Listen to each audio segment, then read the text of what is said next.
Irmãos, bom dia. Quero saudar todos com a graça e a paz do Senhor Jesus, amém? Glória a Deus que Ele nos dá mais uma oportunidade de estarmos reunidos aqui na casa do Senhor. Que privilégio, né? Irmãos, hoje nessa manhã eu gostaria de conversar com vocês, refletir junto com vocês em um tema que Deus tem ministrado muito ao meu coração nos últimos dias, porque é um tema que primeiramente fala a minha realidade, fala ao meu coração. Mas eu sei que não fala só o meu coração, fala o coração de muitos presentes aqui, muitos que estão ao meu redor. E Deus me deu essa direção bem clara de nessa manhã estar falando sobre esse tema que é a ansiedade. E eu quero perguntar para você nessa manhã, você se considera uma pessoa ansiosa? O problema já está lá longe e você já está sofrendo com ele? Você fica ansioso sofrendo antes de fazer uma prova, ou antes de prestar vestibular, ou quem sabe por causa dos problemas no trabalho. O que será que vai acontecer se eu perder o emprego? Eu não sei o que é que passa no seu coração. Mas a verdade é que provavelmente todos aqui já sentiram em algum momento da vida e em alguma medida esse sentimento terrível que é a ansiedade. Esse é um sentimento, irmãos, que atinge todos os homens, independente de sexo, cor, independente de nível socioeconômico, de instrução. Por isso que a ansiedade é considerada por muitos como o maior mal do século. Ela atinge a ansiedade em nível patológico, né? Mais de 300 milhões de pessoas em todo o mundo. E segundo a Organização Pan-Americana de Saúde, no Brasil, esse problema afeta cerca de 18,6 milhões de indivíduos. Por isso, nessa manhã, eu gostaria de aplicar esse santo remédio, que é a palavra de Deus aos nossos corações. Mas antes de começar com a exposição da palavra de Deus, eu gostaria de deixar bem claro nessa manhã, que eu não estou desconsiderando que existe um tipo de ansiedade, irmãos, que é causada por questões químicas e biológicas do corpo. Eu fui até fazer uma pequena pesquisazinha, né? Por exemplo, se você tem desequilíbrio nos neurotransmissores do corpo, se você tem uma herança genética ou fatores fisiológicos e hormonais, temos médicos aqui que podem falar sobre isso melhor do que eu, né? Você pode ter esse sentimento por causa dessa deficiência do seu corpo. E em casos específicos como esse, você precisa de medicação. Você precisa depender da graça que Deus derramou sobre os médicos, da capacitação que Deus derramou sobre eles para poder lidar com essa situação. Então, eu não estou aqui para dizer para aqueles que tomam medicação, pare de tomar medicação. Esse não é o meu objetivo. Certo? E eu não vou tratar sobre esse tipo de ansiedade, até porque não é a minha área. Eu não sou médica, não sou psiquiatra. Certo? Eu quero tratar nessa manhã sobre um tipo de ansiedade que é resultado de um problema espiritual, de deficiência na fé. Tá certo? E aí eu quero lembrar os irmãos, né? Que quando o pecado entrou no mundo, irmãos, o pecado ele afetou todas as áreas da nossa vida. Afetou as nossas emoções e afetou também o nosso corpo físico. Por isso que a gente precisa agora lutar, né, para alcançar o equilíbrio em todas as áreas da nossa vida. Então, para alcançar esse objetivo, eu vou pedir que você abra sua Bíblia no Evangelho de Mateus, capítulo 6. Vamos estar refletindo nos versículos de 24 a 34. Assim diz a palavra do Senhor. Evangelho de Mateus, capítulo 6, versículos de 24 a 34. O título aqui na minha Bíblia é As Preocupações da Vida.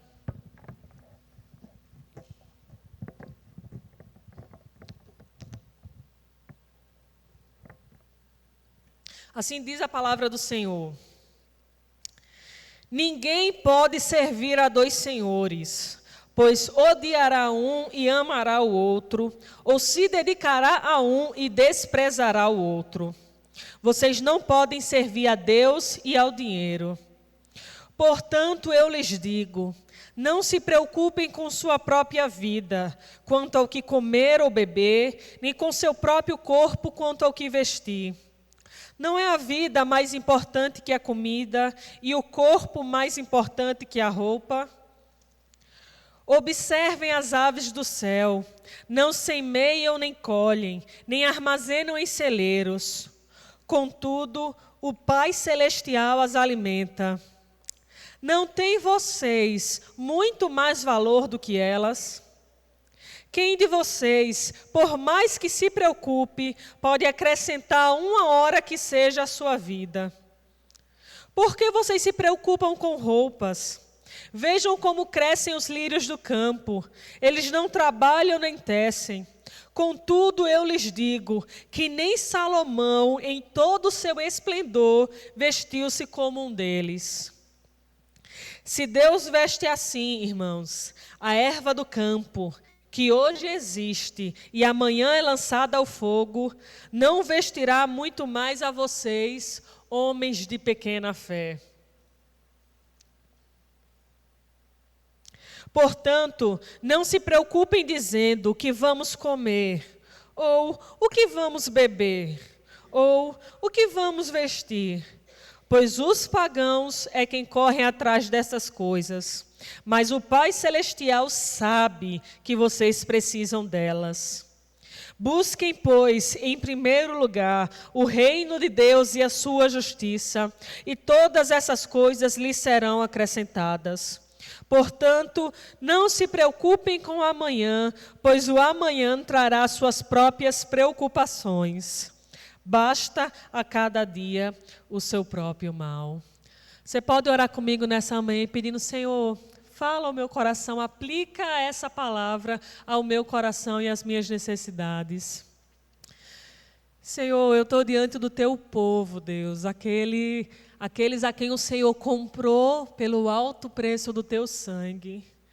Então, por amor ao teu povo, Senhor, por misericórdia ao teu povo, eu peço que o Senhor me use para falar aos corações do teu povo, que a tua palavra, Senhor, possa ser nessa manhã como espada afiada, alcançando os corações, discernindo os pensamentos e as intenções do coração, para a glória do teu nome eu te peço, Senhor, que essa palavra possa nos confrontar, possa nos consolar, possa nos encorajar e fortalecer a nossa fé. Assim eu te peço para a glória do teu nome, por amor às nossas vidas, no poderoso nome de Jesus. Amém. Irmãos, olha que coisa interessante. O texto que nós acabamos de ler são palavras de Jesus que fazem parte do famoso Sermão do Monte. Esse Sermão do Monte, irmãos, é um resumo maravilhoso para nós da ética do reino de Deus. Em outras palavras, aqui nesse sermão, Jesus apresenta para nós como ele espera que os súditos do seu reino vivam. E Jesus vai deixar claro aqui que Deus não espera, Ele não deseja, Ele não quer que os súditos do seu reino vivam tomados por ansiedade. Então, nos versículos anteriores, eu fiz questão de colocar o versículo 24 aqui dentro do nosso texto base, porque a Bíblia, esses títulos, eles não são naturais do texto original, né? Eles foram colocados posteriormente. E, às vezes, eles terminam quebrando a lógica do raciocínio que estava sendo desenvolvido antes. E nos versículos anteriores ao nosso texto base, Jesus está alertando aqui a multidão sobre o perigo de amar o dinheiro. E olha que coisa interessante, Jesus coloca aqui o amor ao dinheiro como uma categoria de idolatria.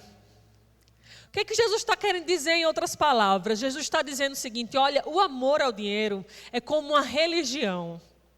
Se você amar o dinheiro vai terminar exigindo de você a devoção do seu coração. Ele vai exigir de você a sua confiança, que você coloque nele a sua confiança, o seu sentimento, a sua sensação de segurança, o seu tempo, a sua energia, e tudo isso em detrimento de Deus. E idolatria, irmãos, é exatamente isso. É quando a gente atribui a outras coisas ou outras pessoas aquilo que a gente deveria dedicar somente a Deus. E Jesus ele deixa claro aqui nesses versículos anteriores que nem Deus, nem as riquezas aceitam devoção parcial. A Bíblia diz isso claramente. Deus não divide a glória dele com ninguém. Ele não aceita coração dividido entre duas devoções. Ou seja, não dá para buscar as duas coisas ao mesmo tempo. Ainda que, infelizmente, muitos estejam tentando ainda fazer isso, tentando conciliar e experimentar aí o melhor dos dois mundos, né? Então, por fim, Jesus apresenta para nós uma terrível consequência que esse tipo de idolatria gera para o nosso coração. E adivinha que consequência é essa, irmãos? A ansiedade. Por isso o nosso texto começa assim: Portanto, eu lhes digo, não se preocupem com a sua própria vida. Em outras palavras, Jesus está querendo dizer assim: já que vocês não servem a Mamon, já que vocês não idolatram o dinheiro, não se preocupem. Em outras versões vão dizer assim: não fiquem ansiosos.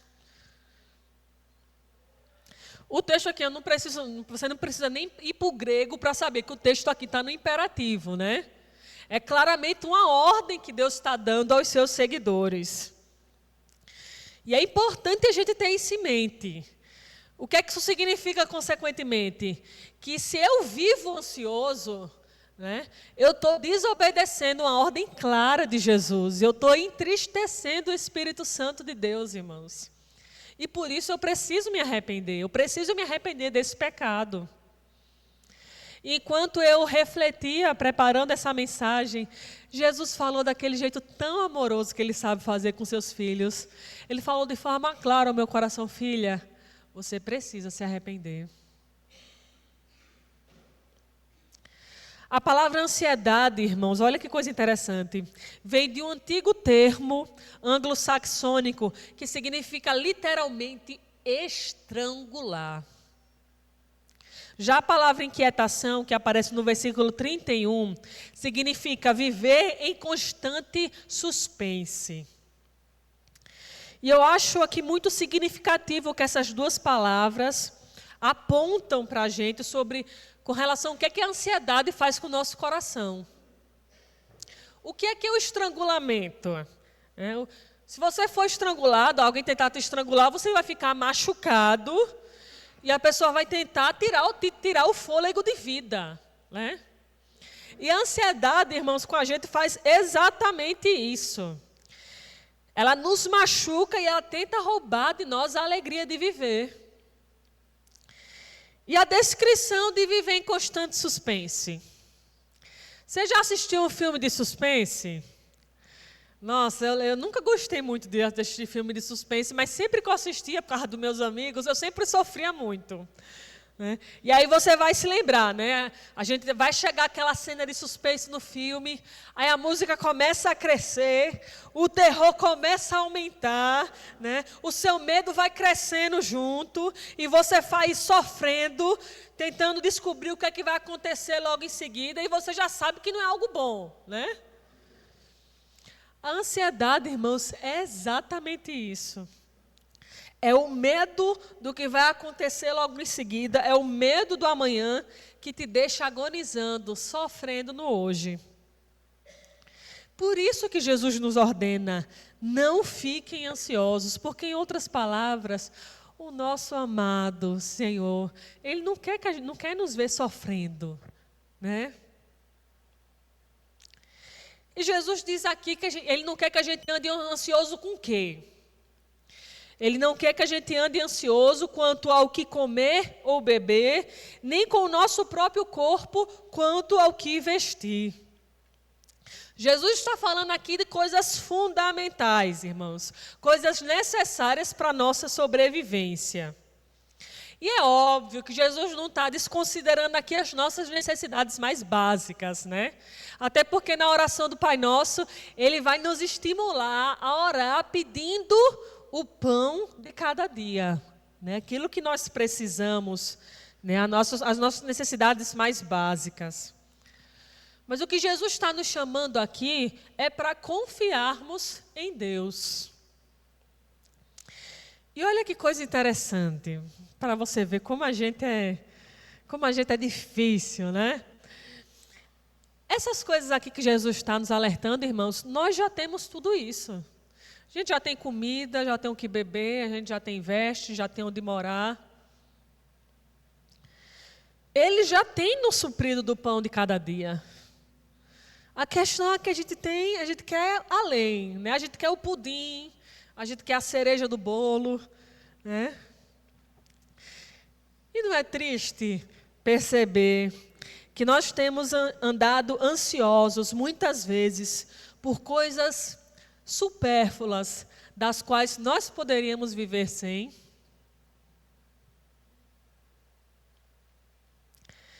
Então, Jesus passa a nos apresentar agora 7 argumentos do porquê esse tipo de ansiedade, que é de natureza espiritual, não é física, do porquê esse tipo de ansiedade é inútil. E eu gostaria de passar a refletir junto com vocês nesses 7 argumentos.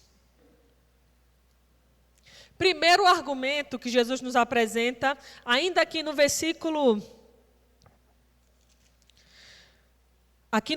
25, na parte B, é um tipo de argumento que vai do maior para o menor. Jesus diz assim: a vida não é mais importante do que a comida e o corpo mais importante do que a roupa? Olha que coisa interessante. Jesus, Deus, Ele é o doador da nossa vida, né? E Ele é o sustentador do nosso corpo. Se Deus Ele dá para a gente o maior, né, que é a vida, será que Ele não pode dar as coisas menores, que é, por exemplo, o alimento, a roupa? Porque pensa comigo, aquele que tem a capacidade de dar o que é maior, dar o que é menor para ele não vai ser algo difícil. Né? Pensa comigo, né? Ju, os pais de Ju, eu imagino, devem gastar muito com ela. Os pais aí quem tem filhos sabe, a gente gasta muito com os filhos, né? Com educação, com tudo. Então imagina, se Ju pedir para o pai ou para a mãe R$10, R$50, isso não vai ser nada diante de todo o dinheiro que eles têm investido no cuidado dela, com a vida dela. Né? Então, para a Ju não vai ter dúvida, meu pai vai me dar R$10 ou R$50 que eu precisar, porque ele tem me dado muito mais do que isso. A lógica com Deus, irmãos, é a mesma. Ele tem suprido coisas macro, globais, o que é para ele, né, conceder um desejo do coração, se ele já tem feito muito mais por nós. Percebe como a nossa ansiedade não segue uma lógica razoável? Segundo argumento do Senhor Jesus, está relacionado às aves do céu. E aqui, Jesus começa a usar a criação, a natureza, de forma muito pedagógica para falar aos nossos corações. Olha o que ele diz: observem, irmãos, as aves do céu. Não semeiam nem colhem, nem armazenam em celeiros. Contudo, o Pai Celestial de vocês as alimenta. Vocês não têm muito mais valor do que elas? Esse é um argumento agora do menor para o maior. Jesus usa as aves agora como os nossos mestres. Eu pergunto para você, você já viu um beija-flor perder o sono ou ficar estressado porque não sabe onde vai achar comida? Se Deus cuida, irmãos, de quem não produz, segundo a lógica aí do mercado de trabalho, né? Se Deus cuida de quem não trabalha, será que Ele não consegue ou não se importaria em cuidar de nós, que somos os seus filhos? Então, se Deus cuida desses seres menores, será que Ele não pode cuidar daqueles a quem Ele colocou como a coroa da sua criação, daqueles a quem Ele fez conforme a sua imagem e semelhança. Nós somos para Deus muito mais importantes que as aves do céu. Jesus está nos mostrando aqui que a ansiedade é gerada por causa de uma vida centrada na sua própria autossuficiência. Em outras palavras, nós ficamos ansiosos, irmãos, por confiar na nossa própria capacidade para prover todas as coisas das quais precisamos e não confiarmos em Deus. E eu percebo isso quando eu olho para a minha própria vida e a luta que às vezes eu enfrento contra a ansiedade. Nesses últimos 3 anos, eu tenho enfrentado assim, um desafio nas minhas emoções por causa do mestrado que eu tô realizando. E o curso, quanto mais profundo ele é, mais desafiador ele se torna. E quanto mais desafiador ele é, mais isso gera ansiedade no meu coração, aquele medo. Será que eu vou ter condição de conseguir fazer as atividades? Será que eu vou conseguir nota? Será que eu vou conseguir cumprir o prazo? Tudo isso, irmãos, tem gerado ansiedade no meu coração. E quando eu olho de forma retrospectiva para trás, quando eu pastoreio o meu próprio coração, eu percebo. Eu estou sentindo isso porque eu estou confiando em mim. Eu estou dependendo da minha capacidade e da minha força de realizar essas coisas. E aí, mais recentemente, Deus falou no meu coração: filha, não foi eu que te trouxe até aqui? Não fui eu que te dei essa mente, essa capacidade, esses dons e talentos? Por que você não confia que eu vou te capacitar a chegar até o final e a concluir tudo isso? Então, a ansiedade, irmãos, ela surge quando a gente foca na nossa própria capacidade de realizar as coisas. Quando estamos ansiosos, teimamos em tomar as rédeas da nossa vida e tirá-las das mãos de Deus. Por isso, o Senhor nos convida nessa manhã a entregar o controle, o leme, do nosso navio nas mãos do nosso Deus, daquele que já tem cuidado tão bem de todos nós. Terceiro argumento, a inutilidade da ansiedade. Versículo 27. Quem de vocês, por mais que se preocupe, pode acrescentar 1 hora que seja à sua vida? Olha o que é que o pastor Hernandes Dias Lopes fala sobre a inutilidade da ansiedade. Ele diz que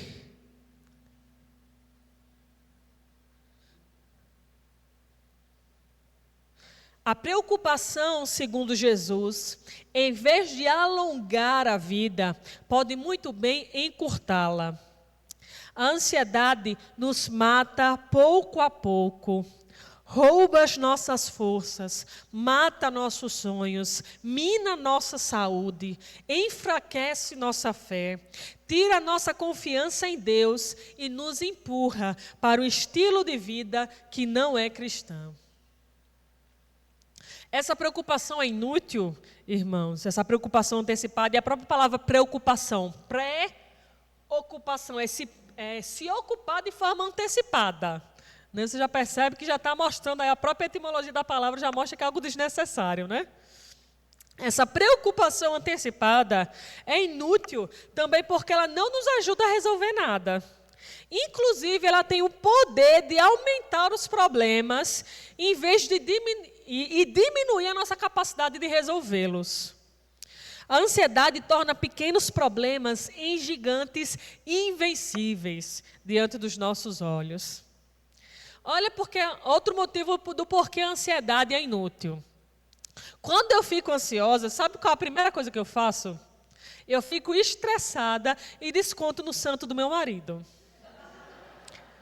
Eu pergunto para você, isso tem alguma utilidade? Vai ajudar a resolver alguma coisa? Você vê como a ansiedade é inútil, né?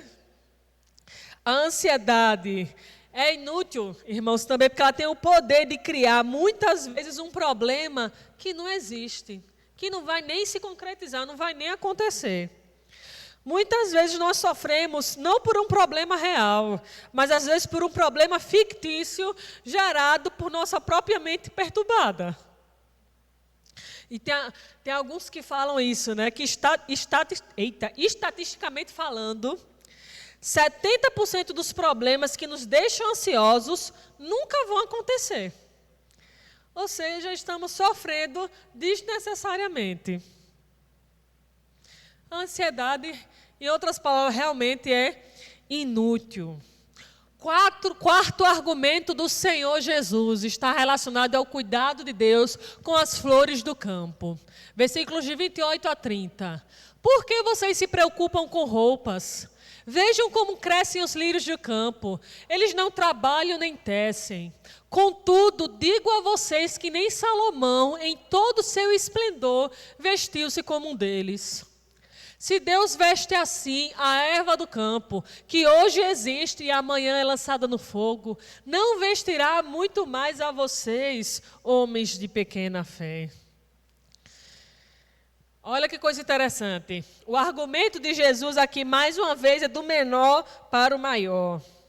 Jesus está se referindo aqui às flores que cresciam nas campinas da Palestina, aí na época da primavera, e eram lindas, de diferentes cores.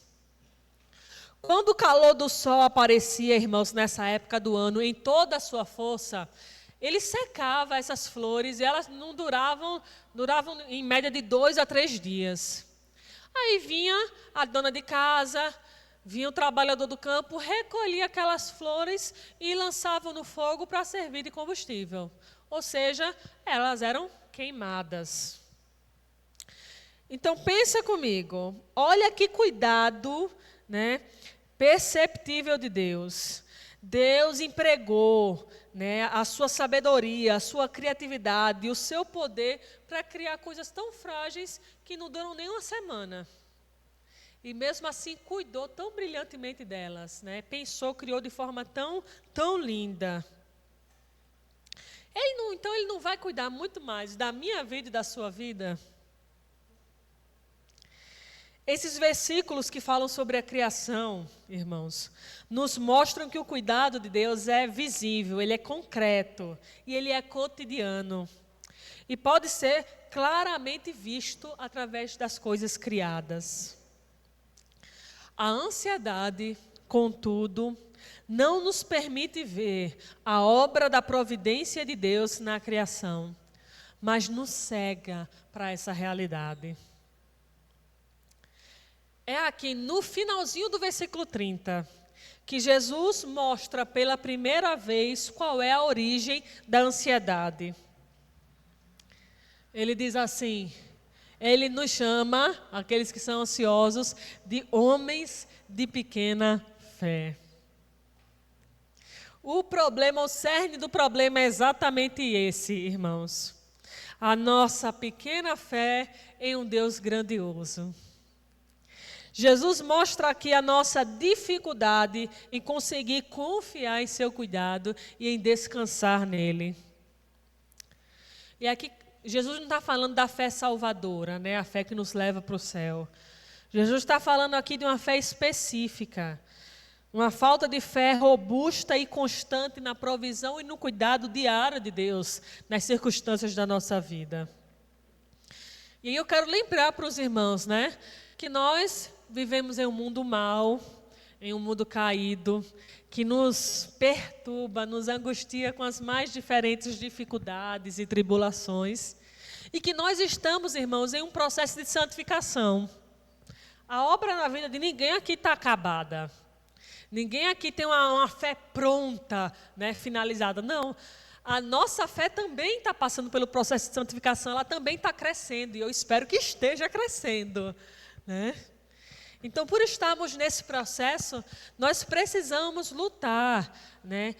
Usar as ferramentas certas para fazer a nossa fé crescer em Deus. E eu vou dizer daqui a pouco que ferramenta fundamental é essa para ajudar a nossa fé em Deus crescer. Tá certo? Então, Jesus está dizendo aqui que a causa da ansiedade é uma fé pequena em um Deus grande. E eu gosto muito dos Salmos, porque os Salmos, eles mostram para a gente exatamente isso. A luta de homens iguais a mim e a você, falhos, com a fé incompleta, imperfeitos, que estão lutando para confiar em Deus diante das lutas que eles experimentam na vida. E os Salmos mostram para a gente que Deus não rejeita os nossos sentimentos, nem os mais negativos que você possa imaginar. Mas Ele acolhe, Ele recebe essas emoções e Ele deseja transformá-las. Quinto argumento. O contraste entre dois estilos de vida. Jesus diz assim: pois os gentios é que correm atrás dessas coisas, mas o Pai Celestial de vocês sabe que vocês precisam delas. Pagão ou gentios são expressões muito utilizadas na Escritura para se referir aos outros povos que não faziam parte do povo judeu, que adoravam outros deuses e que tinham outro tipo de cultura e estilo de vida diferente da do povo de Deus, né? Jesus está dizendo aqui em outras palavras: olhe para as pessoas aí fora, olhe para o mundo. Qual é o alvo da vida das pessoas que estão lá fora? Elas estão correndo atrás de quê? Não é atrás de prazer, de poder, de dinheiro, de fama. Vocês não podem, irmãos, correr atrás dessas coisas. Vocês precisam ter prioridades diferentes das pessoas aí de fora. E aí é claro, irmãos, não é que Jesus está dizendo aqui que você não pode ter bens, que você não pode buscar um estilo de vida confortável. Não é isso que a Escritura condena. Até porque a gente tem na Escritura homens que foram ricos, muito prósperos, né? O que a Escritura condena é você colocar a sua confiança, a sua adoração nessas coisas, né? No dinheiro, certo? Então Jesus está nos dizendo aqui: vocês não podem correr atrás dessas coisas. Vocês precisam ter prioridades diferentes da do mundo. E aqui ele nos apresenta que o grande fundamento da confiança é o fato de sermos filhos. O Pai Celestial de vocês sabe do que vocês precisam. Porque eu sou filha, eu conheço meu Pai. Eu sei que Ele vai me dar aquilo que eu preciso. Esse é o fundamento da paz. É o fato de eu ser filho, eu ter a convicção. Eu sou filha de Deus. Ou seja, quem nós somos é a nossa identidade, irmãos, que determina aquilo no que cremos e precisa determinar a forma como vivemos. Se eu fizesse uma lista para você aqui, do que o seu Antônio, que é meu pai, do que ele já fez por mim, a quantidade de dinheiro que ele já gastou comigo, irmãos. E aí você acha que eu vou duvidar que se eu precisar de qualquer coisa, meu pai não vai me dar até hoje, depois de casada. Se eu pedir, ele me dá sem. Inclusive, ele levou um golpe um dia desse, no WhatsApp, porque a minha irmã caçula pediu dinheiro a ele, ele não confirmou nada e enviou um valor absurdo. Está vendo como é que é o pai? Assim, e aí Jesus diz, né? Se vocês que são maus sabem dar boas coisas ao filho de vocês, quanto mais o nosso Pai que está nos céus não dará aquilo que vocês pedirem, né? Segundo a vontade dele. Essa filiação, irmãos, precisa nos passar segurança e confiança. E como é que os filhos vivem? Sexto argumento do Senhor Jesus. Está relacionado à prioridade certa que reorganiza a vida e as emoções. O versículo diz assim,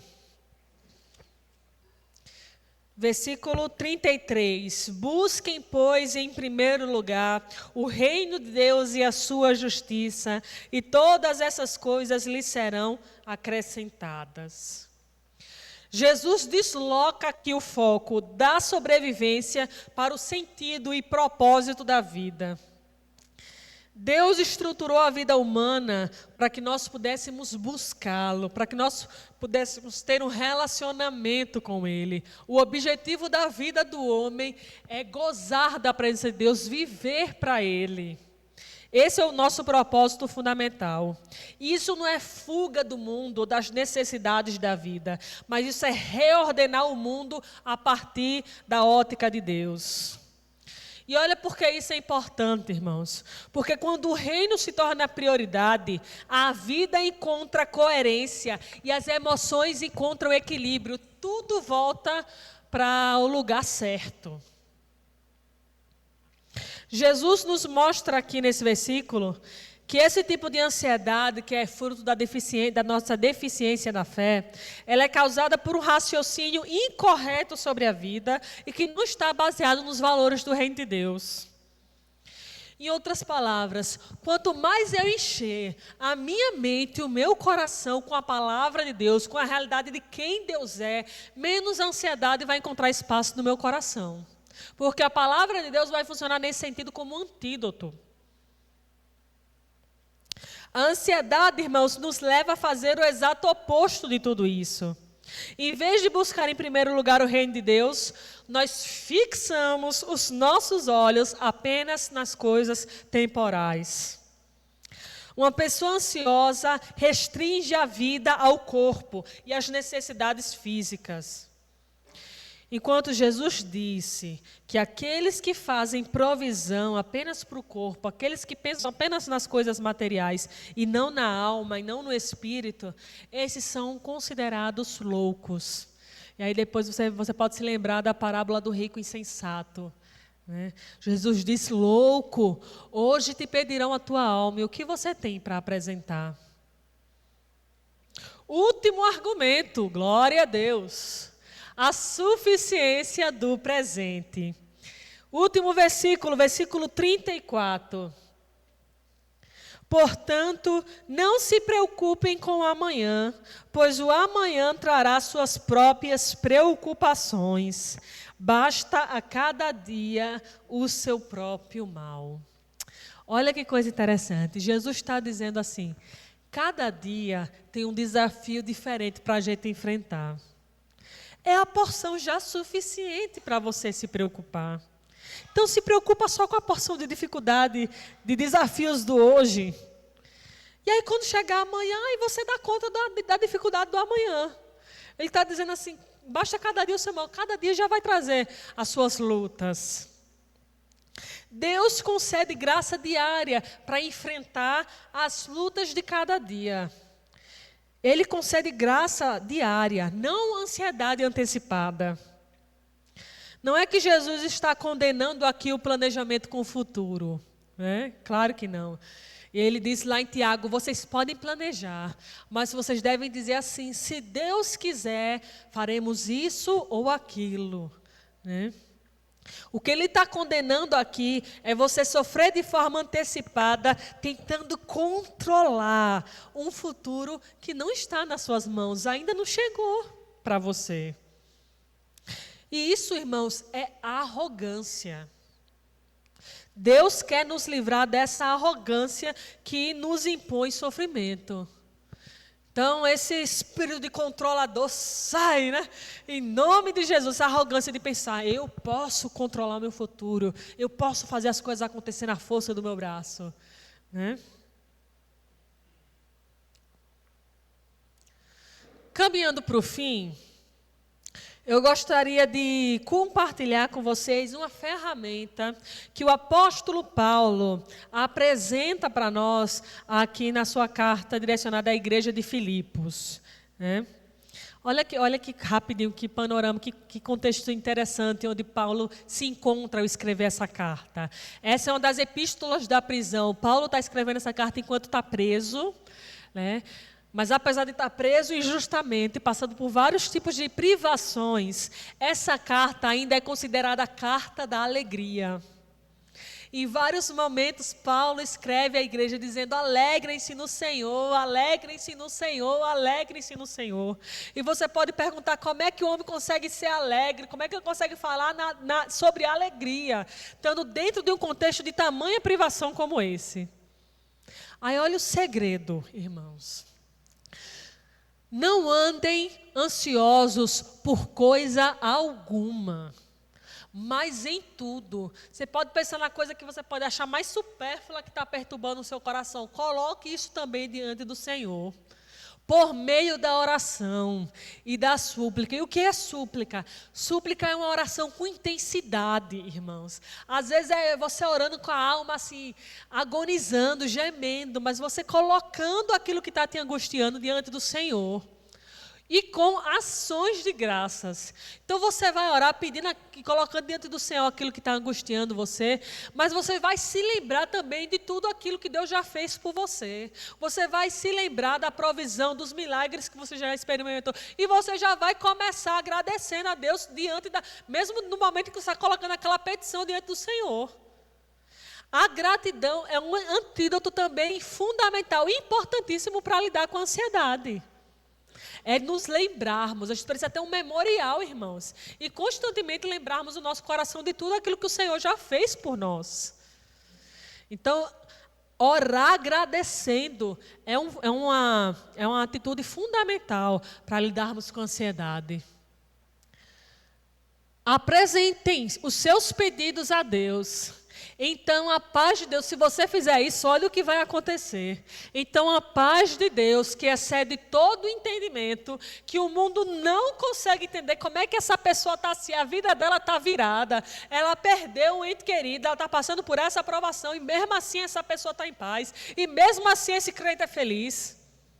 Então a paz de Deus, que excede todo o entendimento, guardará o coração e os pensamentos de vocês em Cristo Jesus. Olha o que é essa expressão guardará, eu acho essa expressão fantástica, que no grego é prourel. É guardar, proteger através de um guarda militar para evitar a invasão inimiga. Então, quando a gente ora, irmãos, quando a gente enche a nossa mente, o nosso coração com a palavra de Deus, a paz do Senhor é como se fosse um soldado, um guarda, que se coloca na porta do nosso coração e não deixa a ansiedade entrar, protege o nosso coração desse sentimento. Nós precisamos ter esse guarda diariamente na porta do nosso coração, irmãos, para que esse sentimento não roube o nosso coração por assalto. Para concluir,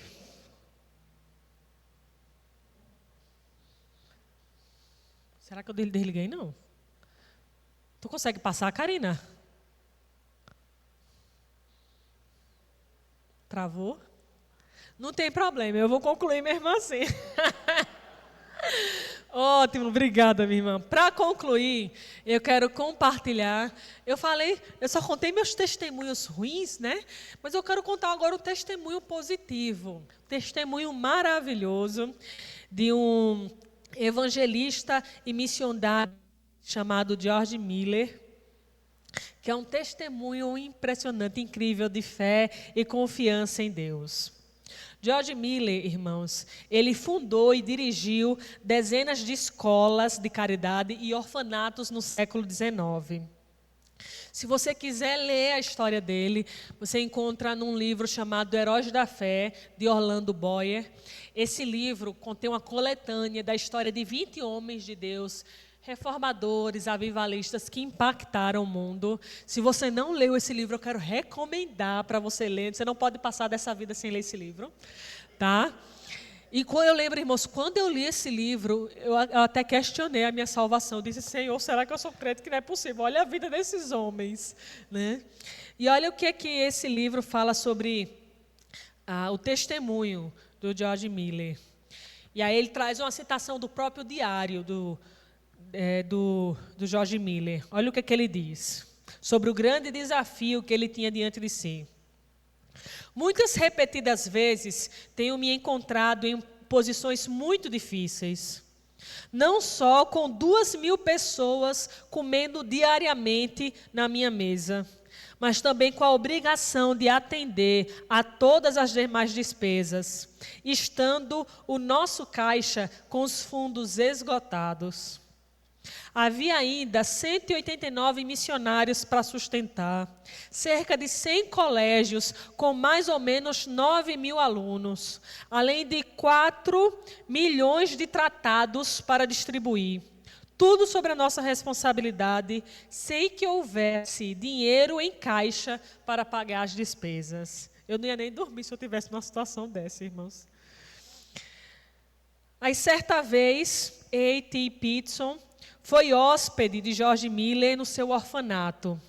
E ele contou que uma noite, depois que todos no orfanato, todas as crianças se deitaram, George Miller o chamou para orar, dizendo que não havia coisa alguma na despensa para eles comerem no dia seguinte.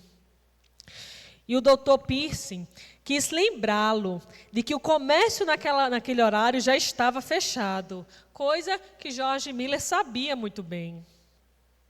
Então, depois de dedicarem um tempo à oração, eles se deitaram e dormiram. E ao amanhecer, irmãos, a alimentação já estava suprida em abundância para 2.000 crianças.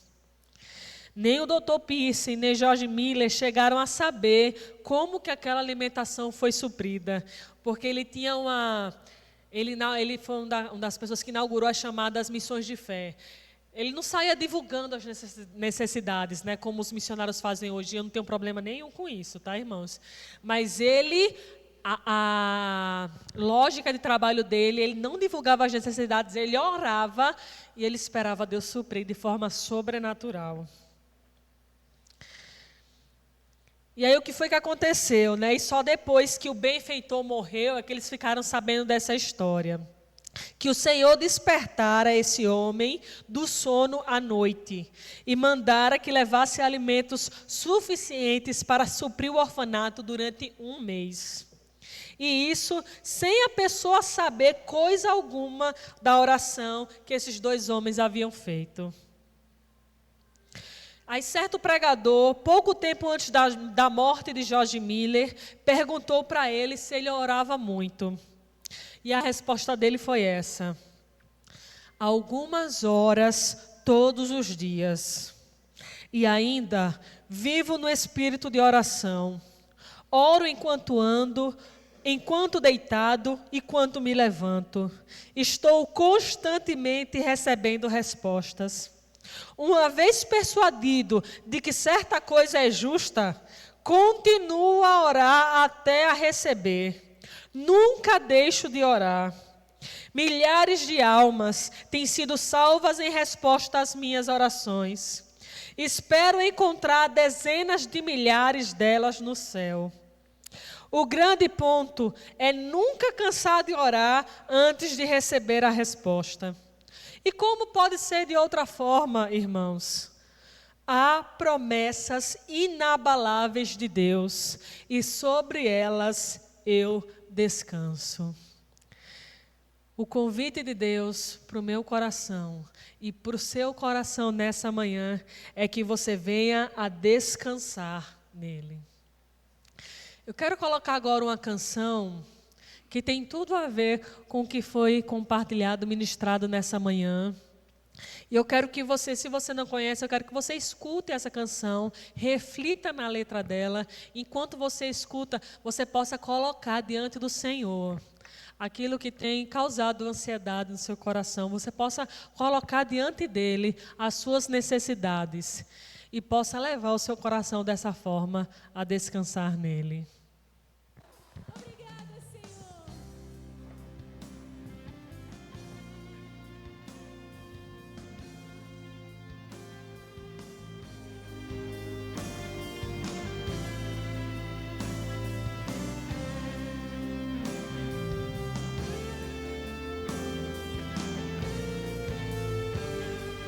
Desde a antiguidade não se viu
inútil será cedo levantar, penosamente trabalhar, aos seus amados dar, enquanto dormem, aos seus amados ele dá. Inútil será penosamente trabalhar, aos seus amados dar, enquanto dormem, aos seus amados ele dá. Inútil será cedo levantar, penosamente trabalhar, aos seus amados dar, enquanto dormem, aos seus amados ele dá.